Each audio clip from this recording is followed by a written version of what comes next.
الرجیم بسم اللہ الرحمن الرحیم. ناظرین، آواز حق جاپان ٹاک شو میں خوش آمدید. میں ہوں آپ کا ہوسٹ نعیم خان اور میرے ساتھ ہیں ہمارے مستقل تجزیہ نگار جناب ظہیر دانش صاحب اور ہمارے پروڈیوسر ڈائریکٹر اور ہمارے اس شو کے چیف آرگنائزر جناب رانا ابرار حسین صاحب. ناظرین، آپ جانتے ہیں کہ ہم ایک تسلسل ہے ہمارا رؤیت ہلال کے حوالے سے. اس پر ہم نے بہت زیادہ بحث کر لی ہے، کئی علماء کرام سے بھی ہم نے اس پر پوائنٹ آف ویو لیا ہے. جناب مولانا سلیم الرحمان صاحب محترم، ان کی ایک رؤیت ہلال کمیٹی ہے جو گزشتہ 3 دہائیوں سے جاپان میں رؤیت ہلال کا سلسلہ کرتے ہیں، اس کا اہتمام کرتے ہیں. اور جاپان میں رہنے والے مسلمان انہی کی رؤیت ہلال کمیٹی کے اعلانات کے مطابق عیدین اور رمضان کا اہتمام کیا کرتے تھے. لیکن اچانک اس کے بعد یوں ہوا کہ ایک اور رؤیت ہلال کمیٹی ہمارے سے وجود میں آ گئی.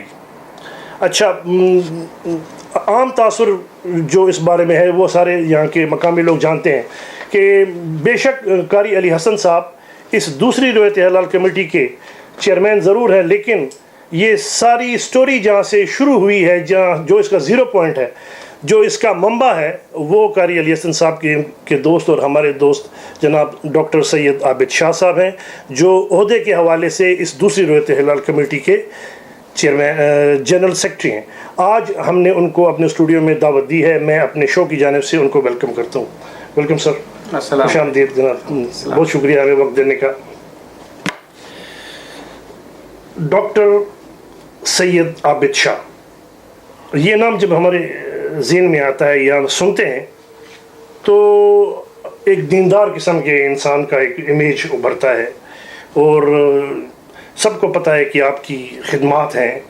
آپ کو یہ اعزاز بھی حاصل ہے کہ آپ کئی مساجد کے امام مسجد بھی رہے، آپ نے وہاں نماز پڑھائی اور دین کی خدمت کی.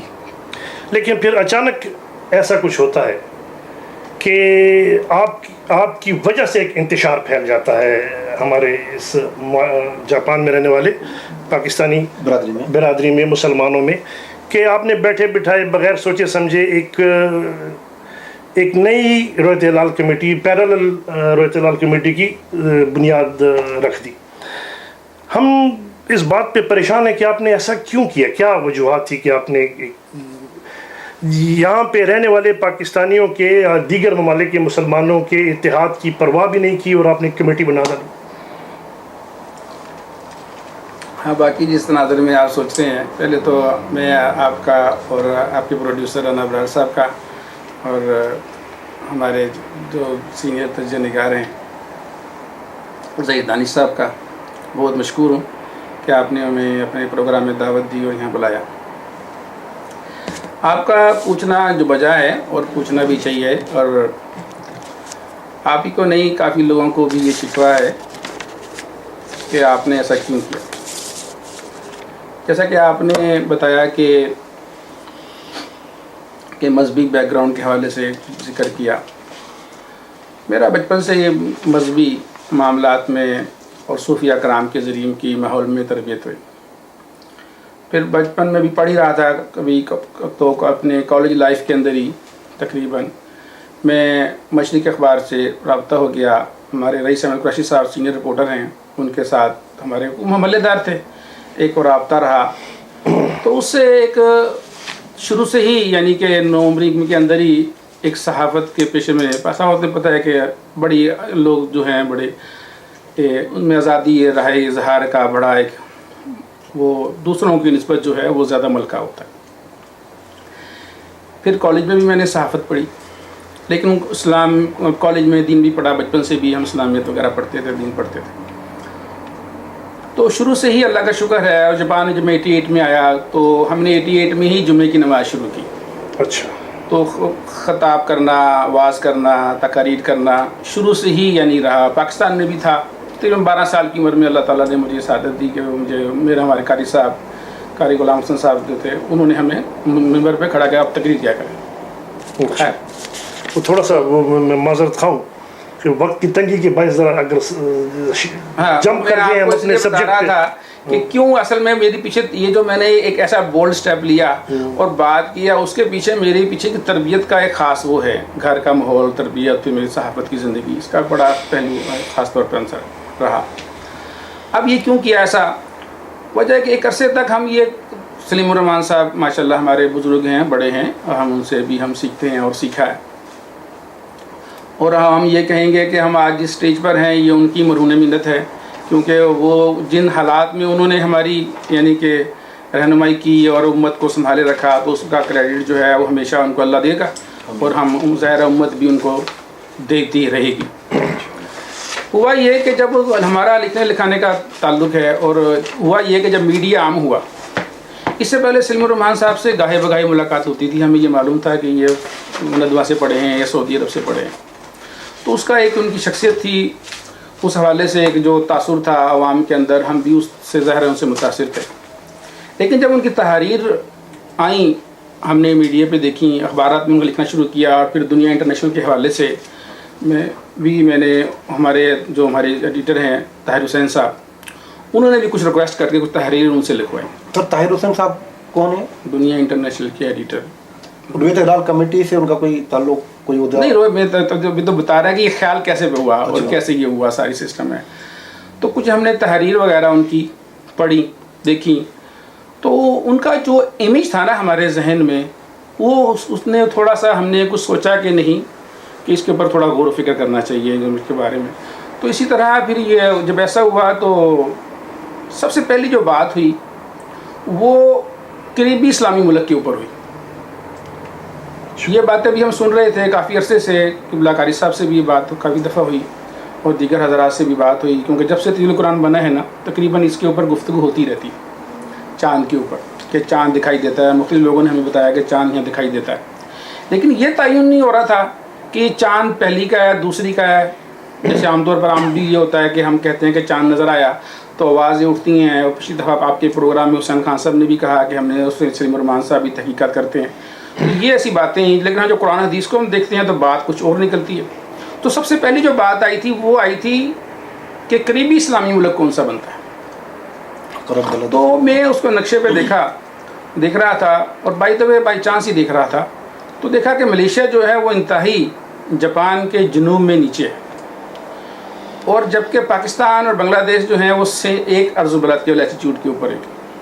یہ آپ کی ریسرچ، یہ جو دل ہے جہاں سے بات شروع ہوئی ہے، جہاں سے بات جس نے چیز نے مجھے مجبور کیا، اور جب وہ بات سامنے آئی تو میں نے کہا یہ نہیں ہو سکتا۔ تو پھر میرے کچھ مصری دوست ہیں، عام طور پر تو یہی بات ذہن میں آتی ہے نا کہ یہاں کی جو فلائٹ کا ٹائم ہے وہ کم ہے، پاکستان اتنی لانگ فلائٹ ہوتی ہے، تو یہ کیسے قریب ہو گیا؟ تو یہ کرا تو اصل میں یہ بات تھی۔ تو پھر میں نے اس سلسلے میں، میرے کچھ عربی دوست ہیں مصر میں، تو میں نے ان سے رابطہ کیا، میں نے کہا آپ جامعہ ازہر کی سے مجھے نا یہ پتہ کر کے دیجئے کہ یہ جو صورتحال سامنے آ رہی ہے، ہم تو ملیشیا کو فالو کر رہے ہیں، جبکہ نظر یہ آ رہا ہے کہ ملیشیا کو فالو نہیں ہمیں کرنا چاہیے۔ اگر ہم بالفرض اگر چاند نظر نہیں بھی آتا اور ہم اس کا صحیح طرح سے تحقق نہیں ہو رہا ہمیں، تو ہم جو ہے پاکستان کو یا بنگلہ دیش میں سے کسی کو ہم جو ہے فالو کر سکتے ہیں۔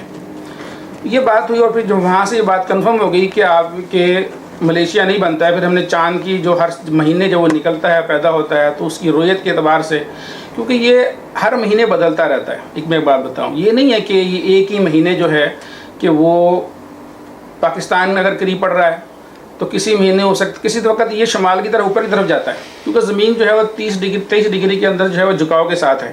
جب وہ گھومتی ہے تو چاند بھی جب نکلتا ہے تو وہ اوپر نیچے چلتا ہے، کبھی یہ شمال کی طرف ہو جاتا ہے، یعنی کبھی خط استوا ایکویٹر کے اوپر چلتا ہے، اور کبھی نیچے جنوب کی طرف اس کا جھکاؤ زیادہ ہوتا ہے۔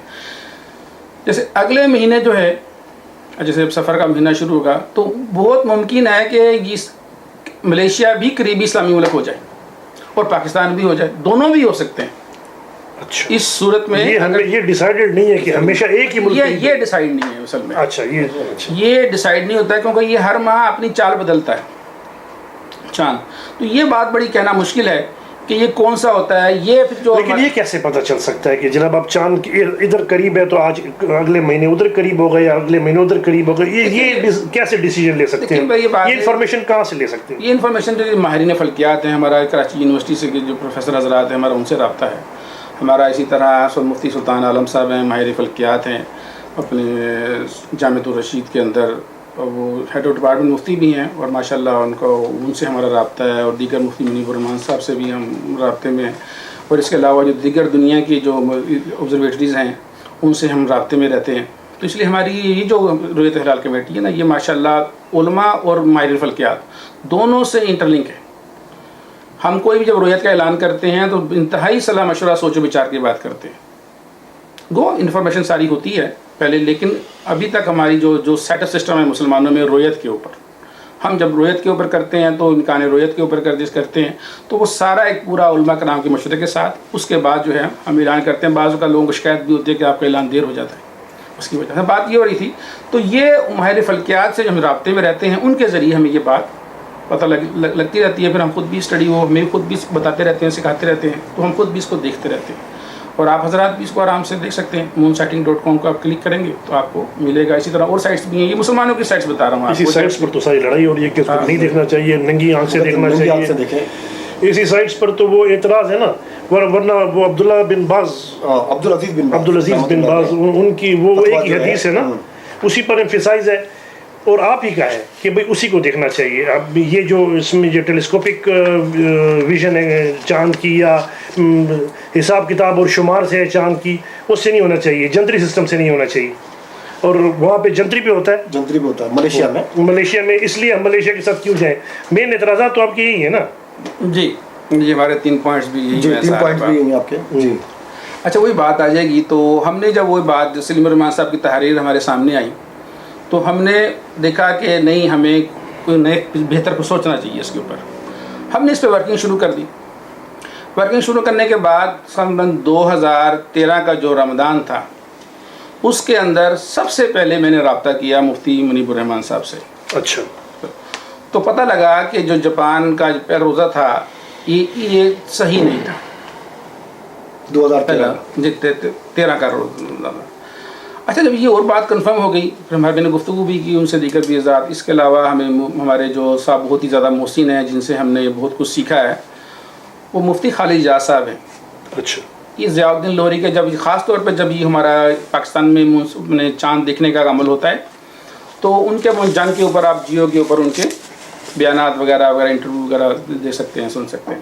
تو بڑے یعنی کہ پاکستان میں کہوں گا کہ ضیاء الدین لاہوری صاحب ان کے والد ان لوگوں میں سے ہیں جنہوں نے سب سے پہلے امکان رؤیت کے اوپر گفتگو شروع کی، اور آسٹریلیا سے، انگلینڈ سے، امریکہ سے اور تمام سے رابطے کیے. اور اس علم کو جو ہے پاکستان میں اور انڈیا میں تک کی میں بات کروں گا زیادہ، اس کو متعارف کرایا خاص طور پر. تو میرے پاس کوئی آج کچھ بکس ہیں، فتاوی رحیمیہ ہے میرے پاس، میں انڈیا کے ایک عالم ہے ان کا، ان میں بھی ان کا حوالہ ہے. تو بات ہو رہی تھی آپ کی کون سے سال کے بھی آپ نے جی میں نے آپ سے یہ کہا کہ آپ کے جو اعتراضات ہیں. جی میں نے جناب محترم ناظرین یہ ان سے ابھی پوچھا کہ آپ کے تو مین اعتراضات ہی یہی ہیں کہ ملیشیا میں کیونکہ چاند کو دیکھنے کا اہتمام نہیں کیا جاتا، اس لیے ہم ان کے ساتھ ان پر اعتبار نہیں کر سکتے، چاند کو ننگی آنکھ سے دیکھنا چاہیے. نمبر 2 انہوں نے یہ کہا کہ اب جاپان میں چاند نظر آتا ہے تو کیوں نہ اس کا ادھر اہتمام کیا جائے. یہ سوالات ہیں جو ہم نے ان سے کیے تھے. ناظرین اس کا جواب ہم اپنے وقفے پہ جانے کے بعد ان سے لیں گے انشاءاللہ. ناظرین کہیں جائیے گا مت، آج ہمارے ساتھ ڈاکٹر سید عابد شاہ صاحب موجود ہیں اور ان سے ایک تفصیلی گفتگو انشاءاللہ ہونی ہے. ملتے ہیں ایک شارٹ سے بریک کے بعد.